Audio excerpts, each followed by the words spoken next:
할렐루야, 주님을 찬양합니다. 여러분, 제가 지금 3번째 찍는 거예요. 3번 날렸거든요. 그래서 어쨌든 날려도 또 찍습니다. 그래요. 3월 마지막 날 오늘 말씀 같이 보도록 하겠습니다. 오늘 말씀은요, 마태복음 27장 11절에서 26절까지의 말씀입니다. 마태복음 27장 11절에서 26절까지의 말씀 우리말 성경으로 읽겠습니다. 예수께서 총독 앞에 서시자 총독은 예수께 물었습니다. 내가 유대 사람의 왕이냐? 예수께서 대답하셨습니다. 내가 그렇게 말했다. 예수께서는 대제사장과 장로들의 고소를 받고도 아무런 대답을 하지 않으셨습니다. 그러자 빌라도는 예수께 이 사람들이 여러 가지로 너를 반대하는 증언이 들리지 않느냐? 하고 물었습니다. 그러나 예수께서는 단 한마디도 대답하지 않으셨습니다. 그래서 총독은 매우 이상하게 여겼습니다. 명절이 되면 무리가 원하는 죄수 하나를 총독이 풀어주는 관례가 있었습니다. 그때 바라바라는 악명 높은 죄수가 있었습니다. 그러므로 빌라도는 모여든 군중에게 물었습니다. 내가 너희에게 누구를 놓아주었으면 좋겠느냐? 바라바냐? 아니면 그리스도라고 하는 예수냐? 빌라도는 그들이 예수를 시기해 자기에게 넘겨준 사실을 알고 있었습니다. 빌라도가 재판석에 앉아 있을 때 그의 아내가 이런 전가를 보내왔습니다. 당신은 그 의로운 사람에게 상관하지 마세요. 어제 꿈에 제가 그 사람 때문에 몹시 괴로웠어요. 그러나 대제사장들과 장로들은 무리를 선동해 바라바는 풀어주고 예수는 죽이라고 요구하게 했습니다. 총독이 그들에게 말했습니다. 두 사람 가운데 누구를 놓아주기 바라느냐? 무리들은 바라바라고 대답했습니다. 그러면 그리스도라 하는 예수는 내가 어떻게 하면 좋겠느냐? 하고 빌라도가 물었습니다. 그러자 그들이 모두 대답했습니다. 십자가에 못 박으시오. 빌라도가 물었습니다. 도대체 그가 무슨 악한 일을 했다고 그러느냐? 그러나 그들은 더 큰 소리로 십자가에 못 박으시오 하고 외쳤습니다. 빌라도가 자기로선 어쩔 방도가 없다는 것과 또 폭동이 일어나려는 것을 보고 물을 가져다가 무리 앞에서 손을 씻으며 말했습니다. 나는 이 사람의 피에 대해 아무 죄가 없다. 이 일은 너희가 책임을 져야 한다. 그러자 모든 백성들이 일제히 대답했습니다. 그 피에 대한 책임은 우리와 우리 자손들에게 돌리시오. 그러자 빌라도는 바라바는 놓아주고 예수는 채찍질한 뒤 십자가에 못 박도록 넘겨 주었습니다. 아멘. 오늘 제가 주일날 말씀드렸던 내용이 나옵니다. 예수님께서 모든 상황에서 침묵하십니다. 분명히 내가 아니오라고 할 수 있는 상황입니다. 난 죄가 없다라고 이야기할 수 있습니다. 그러나 예수님께서는 침묵하셨습니다. 제가 그래서 이 모습을 보고 우리도 좀 불합리하고 그런 일에 대해서 불평하지 말고 원망하지 말자고 했습니다.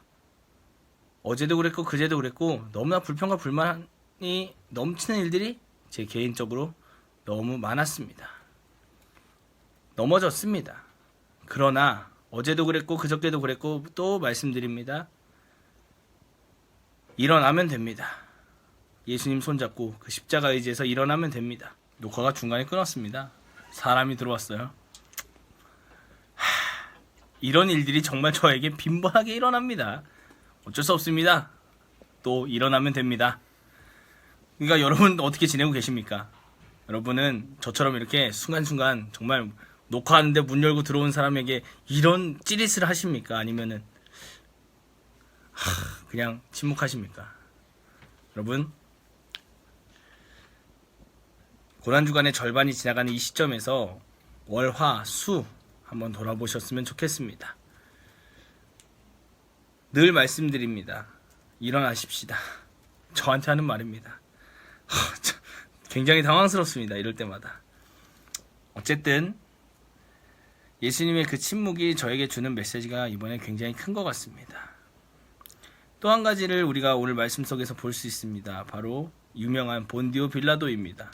본디오 빌라도는요, 그가 결정권자였습니다. 즉 그의 한마디에 따라서 예수님이 십자가에 못 박히거나 풀려날 수 있는 상황이었습니다. 그런데 그는 하나님을 두려워하는 사람은 아니었습니다. 그렇기 때문에 사람을 두려워했습니다. 오늘 말씀에도 나오죠. 폭동이 일어날 것 같다. 그래서 빌라도는 결국 유대인들 대제사장들과 그 백성들의 손에 예수님을 넘겨주고 그들이 원하는 대로 십자가에 예수님을 못 박습니다. 그것을 꽝꽝꽝 결정해 준 것입니다. 사랑하는 여러분, 여러분도 결정권자가 언젠가는 될 수가 있습니다. 지금 또 누군가에게 결정을 받아야 되는 입장일 수도 있습니다. 그 결정 하나에 따라서 여러분의 인생이 어떻게 될지 아무도 모르는 것입니다. 그런데 여러분 한 가지만 기억하십시오. 사람을 두려워할 것이 아니라 몸과 영혼 자체를 지옥에 던져버리시는 그 하나님을 두려워하는 여러분 되시기를 예수님의 이름으로 축복합니다. 또 한 가지, 지금은 이제 이 선택이 좋아 보일 수 있습니다. 그런데 악한 선택이 있습니다. 악한 길로 가는 선택이 있습니다. 지금은 조금 불편할 수 있습니다. 그런데 좁은 문과 좁은 길, 그 십자가의 길로 걸어갈 수 있는 선택 기로가 있다면 여러분은 어떤 것을 선택하시겠습니까? 여러분 안에, 또 제 안에 당연히 지금은 악하더라도 좀 편한 길을 가고 싶다는 마음이 다 있습니다. 저는 그것을 부정하지는 않습니다. 그러나 예수님께서도 힘들고 어려운 그 십자가의 길을 걸어가셨듯이 우리도 그 길을 선택했으면 좋겠습니다. 그럴 때 부활이 있는 것입니다. 돌파가 있는 것입니다. 여러분, 남은 고난주간 이 승리의 경험, 돌파하는 경험이 여러분 안에 일어나게 되길 예수님의 이름으로 축복합니다. 기도하겠습니다.